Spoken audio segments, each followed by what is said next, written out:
Welcome back to the Yusuf Reacts, Movie Maniacs. Today, we're diving deep into a classic of 80 seconds action and sci-fi horror, Predator.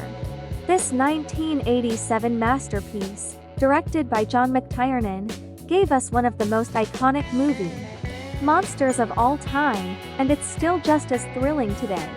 The film drops us right into the heart of Central America, where a team of elite commandos, led by the legendary Major Alan Dutch Schaefer, played by Arnold Schwarzenegger at his peak, are tasked with rescuing a captured politician. We're introduced to the team, a colorful bunch of badasses, each with their own unique skills and personalities. Think Blain's Minigun, Mac's quiet intensity, Dillon's Dillon. Chuckles. But this isn't your typical rescue mission. Something else is out there in the jungle. Something unseen. The team starts finding gruesome evidence of a powerful and technologically advanced hunter. Skinless bodies, strange tracks, and an unsettling feeling that they're being watched. The tension builds masterfully. And then, the reveal. The Predator, a towering, dreadlocked alien with mandibles, thermal vision, and a penchant for collecting skulls. It's a creature unlike anything they've ever faced. The movie does an excellent job of slowly revealing the Predator, building the suspense until we get a full, terrifying look. The hunter becomes the hunted, as the commandos are picked off one by one. Their advanced weaponry is no match for the Predator's stealth and superior technology. The jungle, once a backdrop, becomes a deadly playground for this intergalactic killer. The film's action sequences are brutal and impactful, showcasing the raw power of both the Predator and the commandos.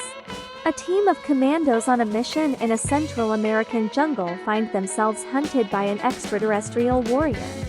A team of special force ops, led by a tough but fair soldier, Major Dutch Schaefer, are ordered to assist CIA man, Colonel Dillon, on a rescue mission for potential survivors of a helicopter downed over remote South American jungle. Not long after they land, Dutch and his team discover that they have been sent in under false pretenses. This deception turns out to be the least of their worries though, when they find themselves being methodically hunted by something not of this world. Dutch Arnold Schwarzenegger and his elite commando team arrive in a Latin American country, Valverde. They meet a General, Phillips, and with a CIA agent, Dillon Carl Weathers. Dillon tells Dutch that a high-ranking cabinet minister traveling by helicopter nearby has gone missing in the jungle, presumably shot down by a rebel guerrilla group operating in the area.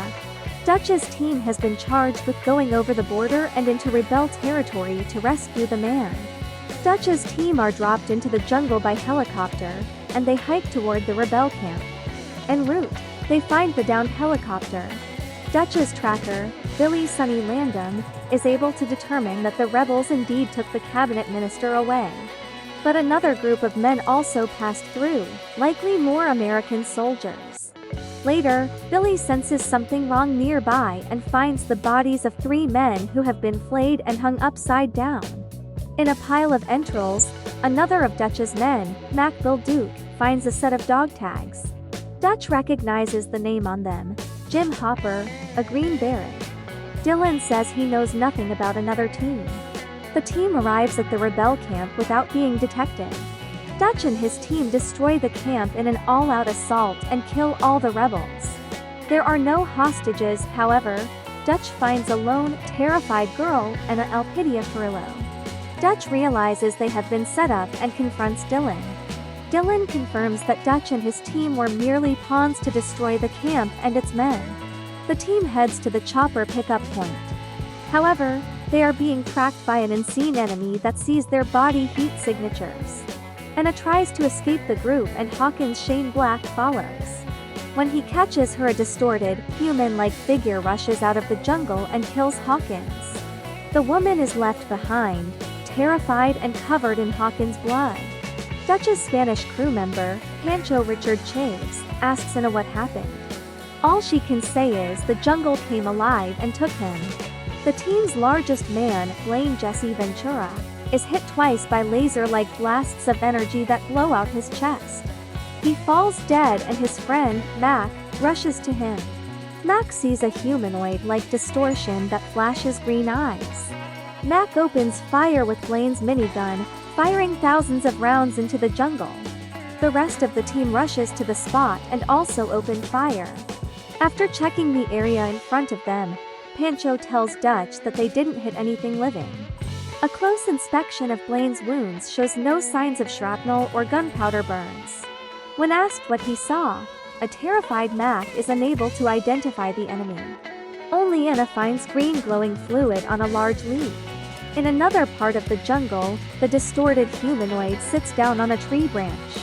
The distortion turns out to be a high-tech camouflaging device that can bend light, creating the illusion of invisibility. The enemy has been wounded in the thigh, dripping the same sort of fluid Anna had found. It is the creature's blood. Dutch's team is edgy through the night, and in panics at every little sound or hint of movement. Dutch determines that their unseen enemy is not only killing them one by one but also methodically hunting them. The team constructs a trap from jungle vines which form a net and an elaborate system of tripwires. Anna talks of a legendary demon that had stalked her village in times of extremely hot weather. She says that men were found skinned and missing body parts. Dutch and Dillon think that the trap won't work without live bait, so Dutch carefully walks out into the clearing among the tripwires. As he turns around, the trap goes off and something is tangled in the nets. Laser blasts shoot from the net, hitting the trap's anchoring tree trunk, which detaches and swings into Pancho, hitting him square in the chest and severely injuring him. Dillon sees the distortion of the stalker's camouflage as it flees into the jungle. Mac instantly takes off after the creature seeking revenge over Dutch's orders for him to return. Dutch, Pancho, Billy and Anna all leave to meet the chopper, while Dillon runs after Mac. Dillon finds Mac a short distance away. Mac has found their enemy camped out in a tree stand. The two agree on a plan to approach it silently and kill it. While crawling through the underbrush, Mac notices a three-pointed laser pattern on his arm and is killed when he exposes his head to his enemy. Dillon finds him dead a few minutes later. Dillon is attacked by the stalker, who fires a laser blast that severs one of his arms. Dillon tries to defend himself but is impaled on a large double blade. Still moving toward the extraction site, the rest of the team cross a large tree trunk bridge. Billy, sensing the presence of the enemy, throws away his rifle and faces it alone, armed only with his machete.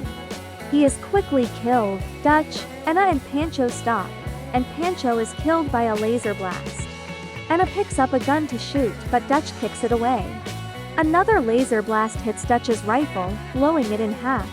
Dutch yells for Anna to run to the helicopter and he crawls away. Dutch ends up sliding down a hill that drops him off a cliff into a river. Dutch swims to the other side and is resting on the muddy bank when his pursuer splashes down behind him. Dutch, weaponless and covered in mud, waits for his enemy to kill him. The enemy surfaces and turns out to be a large, humanoid alien possessing advanced weaponry. The adaptive camouflage device that concealed it from Dutch and his team appears to be malfunctioning due to exposure to water, and the creature switches it off. It spots a target in the brush and tracks it with a 3-beamed laser scope and shoots at it. A small rodent with a shoulder-mounted cannon. The alien does not, however, see Dutch, whose body heat is insulated by the mud on his skin. The creature stalks off. Dutch mounts an offensive, choosing a strategic spot and sets a garrowing trap with spikes. Dutch also builds a bow and several arrows with gunpowder from his spare grenades and fashions spears. He also covers himself in mud to further his advantage. Meanwhile, the creature rips the spinal column and skull from Billy's corpse, cleaning it to make a trophy. We see the skulls of several other humans among its collection. When he's ready, Dutch lights a large bonfire and sounds out a primitive yell, summoning the alien. The alien arrives and crawls over the unseen Dutch. Dutch fires one of his explosive arrows at the creature, permanently disabling its invisibility device. However, Dutch rapidly runs out of weapons. The alien captures him in a pond. After a brief examination of his human opponent, the creature removes its helmet, revealing its face. It then engages Dutch hand-to-hand, a battle where the alien has the advantage of strength over Dutch. Dutch draws the creature into the spiked trap he'd set, yelling for it to come closer to kill him. The creature discovers the trap and walks around behind Dutch. As it moves in, Dutch notices it's standing directly under the trap's counterweight. Dutch kicks away the trigger and the counterweight plummets, crushing the alien. Dutch moves in to finish it off with a large rock but throws it away when he sees that the alien is already wounded fatally. Dutch asks, "What the hell are you?" And the creature repeats the phrase. It opens a panel on its gauntlet and activates a timer, signaling Dutch to run. As he does, the creature laughs, imitating Billy. A small nuclear explosion goes off as Dutch leaps to cover. In a helicopter flying nearby, General Phillips R.G. Armstrong and Anna see the explosion. They see Dutch in an incinerated patch of rainforest. Dutch is recovered, looking physically exhausted. Finally, it's down to Dutch. He's wounded, exhausted, but refuses to give up. He uses his wits and the environment to his advantage, setting traps and preparing for a final showdown with the predator. This is where Schwarzenegger truly shines, showcasing both his physical prowess and his acting chops. Predator is more than just a monster movie. It's a thrilling action film, a tense survival story, and a testament to the power of practical effects. The Predator itself has become a cultural icon, spawning sequels, spin-offs, and countless merchandise. Its design is truly iconic. But beyond the creature, the film explores themes of survival, human resilience, and the dangers of underestimating the unknown. What do you think of Predator? Let us know in the comments below. Did you love the action? Were you scared by the Predator? What's your favorite scene? We want to hear from you.